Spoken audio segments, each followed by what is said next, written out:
दोस्तों इस चैनल पे फर्स्ट ईयर वाले स्टूडेंट्स को बहुत सारे सब्जेक्ट पढ़ाए जाते हैं जैसे कि Hindi, English, pol science, history etcetera. तो सिंपली आपको उन सब्जेक्ट्स की वीडियो देखने के लिए चैनल के आइकन पे क्लिक करना है एंड देन आपके सामने जब अगला इंटरफेस ओपन होगा तो आपको प्लेलिस्ट वाले ऑप्शन पे क्लिक करना है। तो प्लेलिस्ट वाले ऑप्शन पे क्लिक करने के बाद जब आपके सामने बहुत सारी प्लेलिस्ट ओपन होंगी तो आप यहाँ पे देख सकते हैं यही सारे आपकी सब्जेक्ट की सारे चैप्टर वाइज वीडियो मिल जाएंगी आपको यहाँ पे। तो आप एक एक करके वो सारे चैप्टर्स देख सकते हैं।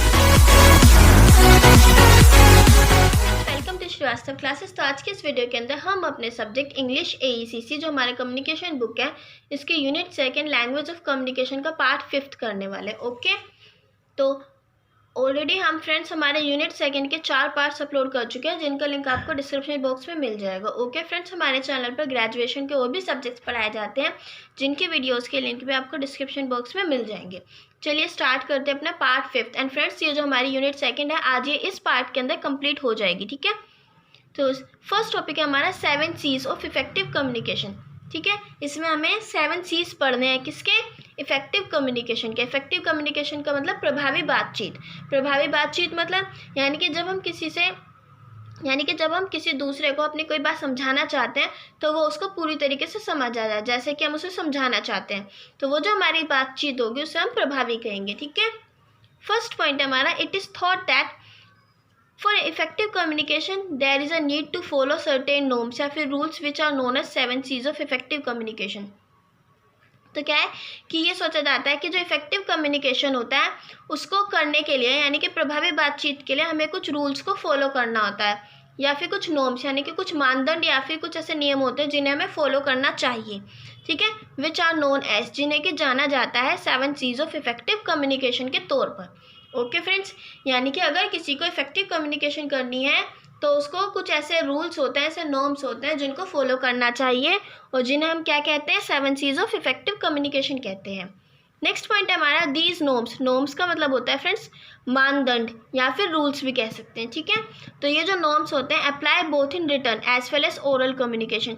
ये अप्लाई होते हैं दोनों में, रिटन में भी और ओरल कम्युनिकेशन में भी। यानी कि जब हम किसी से रिटन कम्युनिकेशन करते हैं, लिखकर बात करते हैं, तो उसमें भी हमें इनका ध्यान रखना चाहिए, या फिर अगर हम किसी से बोलकर बात कर रहे हैं तो उसमें भी हमें इन नियमों का ध्यान रखना चाहिए। ठीक है, सो अब देखते हैं हमारे द 7 C's ऑफ कम्युनिकेशन। तो ये 7 C's है क्या? ठीक है, फर्स्ट है हमारा कंप्लीटनेस। कंप्लीटनेस का मतलब है संपूर्णता यानी पूरा। Okay, any communication must be complete in sense that a message should conveys all facts required for understanding message। यानी कि कोई भी बातचीत जब हम करते हैं वो कंप्लीट होनी चाहिए किसकी समझ में? यानी कि जो मैसेज होता है वो सारी बातें कन्वे करे, वो आगे वो सारी बातें भेजे जिससे कि उस मैसेज को पूरी तरीके से समझा जा सके। यानी कि कोई कम्युनिकेशन जो होती है, जब हम किसी से बातचीत करते हैं तो जो हमारा मैसेज होता है वो पूरा होना चाहिए जिससे कि जो हमारा सुनने वाला होता है यानी कि जो हमारा रिसीवर होता है वो उस मैसेज को अच्छे से समझ सके, उसको उसे समझने में कोई दिक्कत ना आए। ओके, तो ये हो गया हमारा फर्स्ट कंप्लीटनेस। सेकंड है हमारा क्लैरिटी। क्लैरिटी का मतलब ही होता है स्पष्टता, यानी सफाई से कहना, किसी को कोई बात स्पष्टता के साथ समझाना। Clarity in communication implies that message should be clutter-free as possible and that is easily understandable। यानी क्लैरिटी यानी स्पष्टता जो होती है कम्युनिकेशन के अंदर, इसका काम होता है सूचित करना that message should be clutter, कि जो मैसेज है वो हल्ला या फिर अव्यवस्था से फ्री होना चाहिए यानी मुक्त होना चाहिए। यानी कि जो मैसेज होता है उसमें कोई भी हल्ला नहीं होना चाहिए, शोरगुल नहीं होना चाहिए, कोई भी अव्यवस्था नहीं होनी चाहिए। ठीक है ना, and that is easily understandable, और जो मैसेज है वो आसानी से समझने लायक होना चाहिए। यानी कि फ्रेंड्स मैसेज जो होता है उसे सफाई से बोलना चाहिए, उसमें कोई शोर शराबा ना हो, ताकि जो हमारा रिसीवर होता है वो उसको आसानी से समझ सके, उसको मैसेज को समझने में कोई दिक्कत ना आए। ओके, अगर हमारा जो सामने वाला रिसीवर होता है वो बात को, हमारी कही हुई बात को अच्छे से समझ जाएगा तो तभी तो हमारी बातचीत जो है इफेक्टिव कहलाएगी। ठीक है, नेक्स्ट है हमारा कॉर्टसी। ओके, तो इसका मतलब होता है विनम्रता, यानी किसी से प्यार से बात करना। ओके, आराम से बात करना बिना किसी को चिल्लाए। ठीक है, courtesy in communication implies that sender should respect receivers in terms of polite, judicious and enthusiastic। यानी कि कोर्टसी कम्युनिकेशन में इसका क्या मतलब होता है? विनम्रता का कम्युनिकेशन में काम होता है कि जो सेंडर होता है वो शुड रिस्पेक्ट रिसीवर्स, उसे रिसीवर्स का जो पहलू होता है उसकी इज्जत करनी चाहिए इन टर्म्स ऑफ पोलाइट, यानी उसे रिसीवर से नम्रता से बात करनी चाहिए, उससे विवेकशील रहना चाहिए, उसके साथ प्यार से बात करे, ठंडे दिमाग से बात करें, एंड एंथुसियास्टिक यानी कि उत्साही होकर बात करें, ठीक है। It creates a positive atmosphere for communication.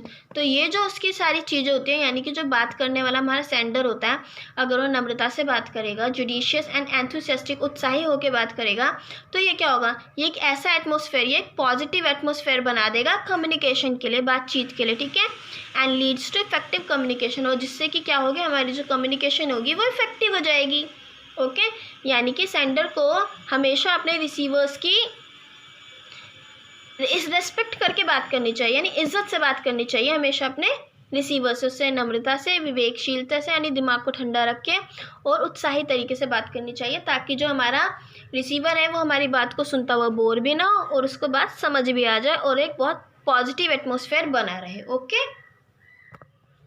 Fourth है हमारा करेक्टनेस। करेक्टनेस का मतलब ये शुद्धता, यानी कि किसी कमी का ना होना, ओके, कोई भी गलती ना होना। करेक्टनेस इन कम्युनिकेशन मीन्स, यानी कि कम्युनिकेशन में करेक्टनेस का होने का मतलब होता है that there is no grammatical errors, यानी कि जब हम किसी से बातचीत करते हैं तो उसमें कोई ग्रामेटिकल एरर्स ना हो, ठीक है। And no dubiousness in facts and figures, यानी कि कोई घबराहट ना हो और आंकड़ों में या फिर फैक्ट्स में, तथ्यों में कोई घबराहट ना हो। यानी कि जब हम किसी से कोई बात करते हैं तो उसमें कोई ग्रामेटिकल एरर्स ना हो, यानी कोई जैसे कि बात करने का तरीका होता है वो उसमें कोई गलती ना हो, या फिर हम जो किसी से बात करते हैं हम उससे यानी घबरा कर बात ना करें। और जब हम यानी कि फिगर्स, यानी कि जब हम किसी को कोई आंकड़े बताते हैं, कोई बात बताते हैं, तो उसमें घबराहट ना हो, गलती ना हो, ठीक है।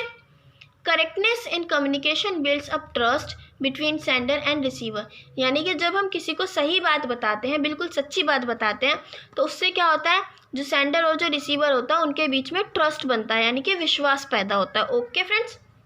तो ये हमारा फोर्थ सी था करेक्टनेस, यानी कि जब हम किसी से बात करते हैं तो बिल्कुल सच्ची बात करनी चाहिए, सफाई के साथ बात करनी चाहिए, उसमें कोई गलती नहीं होनी चाहिए, ठीक है।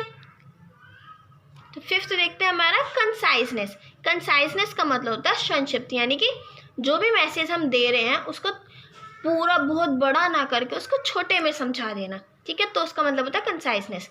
Conciseness mean while communicating one should try to make a message as short as possible, या इसका मतलब होता है यानी कि जब कोई बात कर रहा है किसी से तो वो जो सेंडर होता है उसे कोशिश करनी चाहिए कि वो अपने मैसेज को छोटा से छोटा बना दे, यानी कि वो जितने छोटे से छोटे मैसेज को अपना आगे तक पहुंचा सकता है, दूसरे को बात समझा सकता है, तो उसे ऐसा करना चाहिए, ये नहीं कि एक छोटी सी बात को बहुत लंबा चौड़ा बताए, ठीक है। Conciseness not only save time, जो इस कंसाइजनेस होता है ये सिर्फ और सिर्फ टाइम ही नहीं बचाता है, but also make message effective, लेकिन ये क्या करता है, ये मैसेज को भी इफेक्टिव बनाता है, प्रभावी बनाता है ऑडियंस के लिए, ठीक है। होता है ना कई बार कि जितनी लंबी चौड़ी बात करते हैं जो हमारे सुनने वाली ऑडियंस होती है वो बोर हो जाती है, तो छोटी से छोटी बात बताओ लेकिन अच्छे से बताओ। सिक्स्थ है हमारा कंसिडरेशन। कंसिडरेशन का मतलब विचार या फिर ध्यान। Consideration in communication means that sender of message thinks in term of receiver's views, mindset, education level etcetera to ensure that message sent is comprehended properly by receiver. यानी consideration का मतलब होता है यानी कि जब हम किसी से कम्युनिकेट करते हैं तो जो सेंडर होता है उसको मैसेज रिसीवर के विचारों को, उसके माइंडसेट को, उसके एजुकेशन लेवल को ध्यान में रखते हुए बोलना चाहिए, ठीक है। जिससे कि क्या होता है, ये इंश्योर करता है यानी पक्का करता है कि जो मैसेज भेजा गया है वो अच्छे से समझ आ रहा है रिसीवर को, यानी रिसीवर उसको अच्छे से समझ सकता है, ठीक है। यानी कि सोचो ना, अगर कोई एक बहुत बड़ा आदमी जिसे बहुत ज़्यादा नॉलेज है वो हम जैसों से बात करो, बहुत नॉलेज वाली बातें कर रहा है जो हमें पल्ले ही नहीं पड़ रही, कुछ फ़ायदा? क्या वो कम्युनिकेशन पूरी हो पाएगी? जब कोई बात हमें समझ ही नहीं आ रही है तो क्या वो कम्युनिकेशन पूरी होगी? जब वो कम्युनिकेशन ही नहीं पूरी हो रही तो वो इफेक्टिव कहाँ से हो जाएगी? ठीक है फ्रेंड्स, तो जब भी कोई सेंडर बात कर रहा है तो उसको हमेशा अपने रिसीवर्स के माइंडसेट, उसके व्यूज़ और उसके एजुकेशन लेवल के हिसाब से बात करनी चाहिए, ठीक है, ताकि जो रिसीवर होता है वो उसको बात को अच्छे से समझ सके। ओके, तो ये हो गया हमारा कंसिडरेशन। यानी कि इन सबको ध्यान में रखते हुए बात करें। 7th है हमारा कंक्रीटनेस। कंक्रीटनेस का मतलब होता है स्थूलता। ओके, यानी कि जो वो बात कह रहा है, सेंडर ने जो बात कह दी वो उस पर बना रहे, अडिग रहे। ठीक है।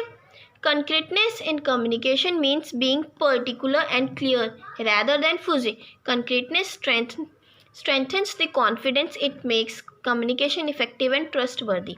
Concreteness का मतलब मैंने बताया स्थूलता। तो इसका क्या होता है कम्युनिकेशन में? इसका मतलब होता है कि किसी भी बात को लेके क्लियर रहना, फुजी ना रहना, यानी कि किसी भी बात को लेके कंफ्यूज नहीं रहना। ठीक है, घबराना नहीं, क्लियर रहना, बिल्कुल साफ रहना कि हाँ ये बात मैंने कही थी और मैंने इस तरीके से कही थी। ठीक है। कंक्रीटनेस स्ट्रेंथन्स, जो कंक्रीटनेस होती है किसी भी मैसेज की, वो स्ट्रेंथन्स करती है, मजबूत करती है कॉन्फिडेंस को। ठीक है ना। इट मेक्स, ये जो कहती है बनाती है कम्युनिकेशन को इफेक्टिव और ट्रस्टवर्दी, यानी विश्वास करने लायक बनाती है। सोचो ना, मैं आपसे कुछ कह रही हूँ, अभी मैंने आपसे 2 मिनट पहले कुछ और कहा, और आप अगर मुझसे कोई पूछो कि अगर आपने तो ये कहा था, मैं कहता हूँ नहीं मैंने तो ऐसा कहा ही नहीं, आप झूठ बोल रहे हो, तो क्या होगा? वो जो हमारी कम्युनिकेशन होगी क्या वो ट्रस्टवर्दी होगी? क्या आप मुझ पर दोबारा से विश्वास कर सकोगे? नहीं ना। और फिर क्या है, वो मेरी जो कम्युनिकेशन होगी मैं आपको कंफ्यूज भी कर सकती हूँ कि हाँ मैंने ये नहीं कहा था, मैंने ये कहा था। ठीक है। तो जो हम एक बात पे अड़े रहना चाहिए, यानी जो एक बात कही है उसे अच्छे से कहो, बिना किसी घबराहट, बिना किसी गलती के कहो। ठीक है। तो उससे क्या होगा, आपको भी कॉन्फिडेंस आएगा और दूसरे वाला जो बंदा है वो आप पे विश्वास भी कर सकेगा, और जो आपकी कम्युनिकेशन की जो पूरी प्रक्रिया होती है वो भी इफेक्टिव हो जाएगी। ठीक है। तो ये थे हमारे 7 C's। तो फ्रेंड्स हमने अपने 7 C's ऑफ कम्युनिकेशन किए। अब हम देखेंगे लिसनिंग। लिसनिंग का मतलब होता है सुनना। ठीक है। It is important to speak well but it is more important to be a good listener. हाँ, ये ज़रूरी है कि आप अच्छे से बोलो, आपको बोलना अच्छा आता हो, लेकिन ये और भी ज़्यादा ज़रूरी है कि आप बहुत अच्छे लिसनर हो, यानी कि बात को सुनने वाले, यानी कि जब हम किसी बात को सुनते हैं तो वो हम बहुत अच्छे से सुने। ठीक है। यानी हमें किसी को सुनना बहुत अच्छे से आना चाहिए। Listening is not same as hearing. Listening का मतलब ये नहीं है कि हियरिंग के जैसा सुनना। हियरिंग का मतलब क्या होता है? हियरिंग का मतलब होता है सिर्फ जो हमारा एक ये प्रोसेस होता है जो कि हमारा माइंड सिर्फ सुनता है। ठीक है। लेकिन लिसनिंग का मतलब होता है उस बात को सुनकर समझना। हियरिंग का मतलब सिर्फ और सिर्फ सुनना।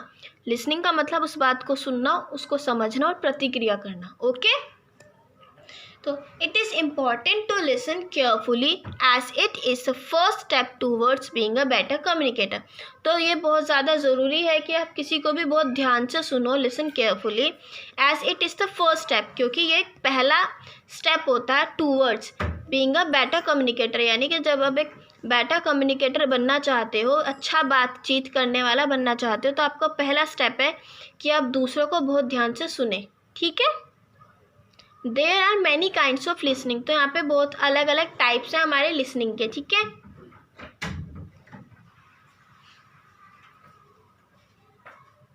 फर्स्ट है हमारा इवेल्युएटिव लिसनिंग। ठीक है। While listening to argument in a board meeting the directors of a company evaluate the argument of speaker while listening. It can be called evaluative listening. Evaluative यानी इवेल्युएट करने का मतलब होता है मूल्यांकन कर देना। ठीक है ना। तो वाइल लिसनिंग टू आर्ग्यूमेंट्स, जब कोई लिसनिंग यानी कि जब कोई सुनता है आर्ग्यूमेंट्स को, बहस को, इन अ बोर्ड मीटिंग, एक बोर्ड मीटिंग के अंदर, द डायरेक्टर्स ऑफ कंपनी, तो जो डायरेक्टर्स होते हैं उस कंपनी के, वो इवेल्युएट कर देते हैं, मूल्यांकन कर देते हैं आर्ग्यूमेंट का स्पीकर के। जो स्पीकर ने, जो बोलने वाले ने जो आर्ग्यूमेंट किया उसका मूल्यांकन कर देते हैं वाइल लिसनिंग, जब सुनते हैं। ठीक है। तो it can be called evaluative listening. तो इसे इवेल्युएटिव लिसनिंग कहते हैं। जैसे कि सोचो ना, जैसे कि इंडियन आइडल है। ठीक है। वहाँ पे इतने सारे लोग आके अपनी सिंगिंग करते हैं। ठीक है। तो सोचो वो पूरी एक मीटिंग है और जो उसके जजेस हैं वो डायरेक्टर्स हो गए। तो जब वो किसी गाने को सुनते हैं तो वो उसका मूल्यांकन कर देते हैं कि हाँ ये अच्छा है, ये गलत है, इसने सही करा, ये नहीं किया। ठीक है। तो वो जो पूरी लिसनिंग हो गई, यानी कि जो उन्होंने सुना और उसके बाद उसका मूल्यांकन किया, उसको इवेल्युएट किया, वो हो गई हमारी इवेल्युएटिव लिसनिंग। ठीक है फ्रेंड्स। अब नेक्स्ट है हमारी डिस्क्रिमिनेटिव लिसनिंग। ठीक है। Suppose in annual dinner of a company the director is chatting with all staff of organization informally, where some are listening to what he's saying while others are busy with their own discussions. So this can be an example of discriminative listening. Friend, discriminate का मतलब क्या होता है? Discriminate का मतलब होता है एक तरीके से भेदभाव करना। ठीक है। तो जैसे कि सपोज करो आप किसी एनुअल डिनर के अंदर, यानी कि कोई डिनर रखा गया है किसी कंपनी की तरफ से, जहाँ पे कि सारा स्टाफ मेंबर भी आया है और सारा का सारे जो हमारे हेड थे, हमारे बॉस वगैरह, वो सब भी आए हैं। ठीक है, तो और वो जो सब है वो सब इनफॉर्मली बात करें। इनफॉर्मली का मतलब यानी कि जैसे हम अपने दोस्तों से, फ्रेंड्स से खुलकर बात करते हैं ना, ऐसे कर रहे हैं। ठीक है, तो जब हमारा जो कंपनी का डायरेक्टर है वो सबसे बात कर रहा है, कुछ तो हैं जो उसको सुन रहे हैं, लेकिन कुछ जो है वो अपने दूसरों के साथ ही डिस्कशन में बिजी हैं, तो इसे कहते हैं डिस्क्रिमिनेटिव लिसनिंग। यानी कि कुछ सुन रहे हैं और कुछ नहीं सुन रहे, जो अपनी बात में बिजी हैं। ठीक है, तो ये भेदभाव हो रहा है उसके साथ कि उसकी बात कोई सुन रहा है, कोई नहीं सुन रहा, तो ये हो गई डिस्क्रिमिनेटिव लिसनिंग। आधे सुन रहे हैं, आधे नहीं सुन रहे हैं। ओके फ्रेंड्स, नेक्स्ट है हमारी अप्रिशिएटिव लिसनिंग। अप्रिशिएट का मतलब ये होता है किसी को मतलब प्रोत्साहित करना, अप्रिशिएट करना है। ठीक है, van one lessons with a kind of appreciation it is called appreciative listening. यानी कि जब कोई सुनता है किसी भी चीज़ को अप्रिशिएशन के लिए, यानी कि उसको प्रोत्साहित करने के लिए, तो इसको कहते हैं अप्रिशिएटिव लिसनिंग। ठीक है, for example, if someone is presenting financial report of a company, अगर कोई किसी कंपनी की फाइनेंशियल रिपोर्ट को प्रेजेंट कर रहा है, ठीक है, and people are nodding heads in appreciation, और जो लोग वहाँ पे सुन रहे हैं वो अपना सर हिला रहे हैं कि हाँ हमें तुम्हारी बात समझ आ रही है। ठीक है, so it can B example of appreciative listening. तो एक एग्जाम्पल होगा अप्रिशिएटिव लिसनिंग का। ठीक है, क्योंकि वो जो लोग अपना सर हिला रहे हैं वो इसलिए हिला रहे हैं, वो उसे अप्रिशिएट कर रहे हैं, प्रोत्साहित कर रहे हैं कि हाँ हाँ तुम अच्छा कर रहे हो और आगे सुनाओ, हमें सब समझ आ रहा है, आप बताओ, आप समझाते जाओ हमें। ठीक है, नेक्स्ट है हमारा एम्पैथेटिक या फिर एम्पैथेटिक लिसनिंग। ठीक है, एम्पैथेटिक या फिर एम्पैथेटिक लिसनिंग का मतलब होता है किसी के साथ जब हम सहानुभूति रखते हैं, और जब हम किसी को सहानुभूति रख के सुनते हैं, या फिर जब हम किसी से प्रभावित होकर उसे सुनते हैं। ठीक है, तो ये हो गया हमारा empathetic listening. Okay friends, so when one listens to speaker with empathy और sympathy then it is called empathetic listening. यानी कि जब कोई किसी को सुनता है उसके साथ सहानुभूति रखकर, ठीक है, तो उसको हम कहते हैं एम्पैथेटिक लिसनिंग। तो ये हो गई हमारी लिसनिंग कंप्लीट। ओके फ्रेंड्स, ये हमारी जो सेकेंड यूनिट थी आज इस वीडियो के अंदर ये कंप्लीट हो चुकी है। नेक्स्ट वीडियो के अंदर हम अपनी थर्ड यूनिट को स्टार्ट करेंगे। Okay, and I am so sorry friends, आपके लिए जो वीडियो है बहुत लेट आई है क्योंकि बहुत सारे काम के अंदर बिजी थी, बट अब ऐसा कुछ नहीं होगा, अब आपकी जो वीडियोज़ हैं वो टाइम टू टाइम चलती रहेगी। ठीक है, तो फ्रेंड्स अगर आपको इस वीडियो से रिलेटेड कोई भी डाउट है तो आप हमें कमेंट कीजिए, मैं आपका डाउट क्लियर करने की कोशिश करूँगी। ठीक है, और हमने अभी टेलीग्राम पे अपना एक ग्रुप बनाया। ओके फ्रेंड्स, जिसमें आपको आपकी सब्जेक्ट्स की वीडियो से रिलेटेड या फिर जो सोल से कोई भी इन्फॉर्मेशन आती है तो वहाँ पे आपको सबसे पहले इन्फॉर्म कर दिया जाएगा, तो आप वहाँ पे भी हमें ज्वाइन कर सकते हैं, जिसका लिंक आपको डिस्क्रिप्शन बॉक्स में मिल जाएगा। फ्रेंड्स आप हमें हमारी सोशल साइट जैसे कि फेसबुक, इंस्टाग्राम, ट्विटर पे भी कांटेक्ट कर सकते हैं, जिनका लिंक भी आपको डिस्क्रिप्शन बॉक्स में मिल जाएगा। Okay, thanks for watching. जय हिंद, जय भारत। पसंद आए तो लाइक कीजिए, सब्सक्राइब कीजिए एंड शेयर तो ज़रूर कीजिए।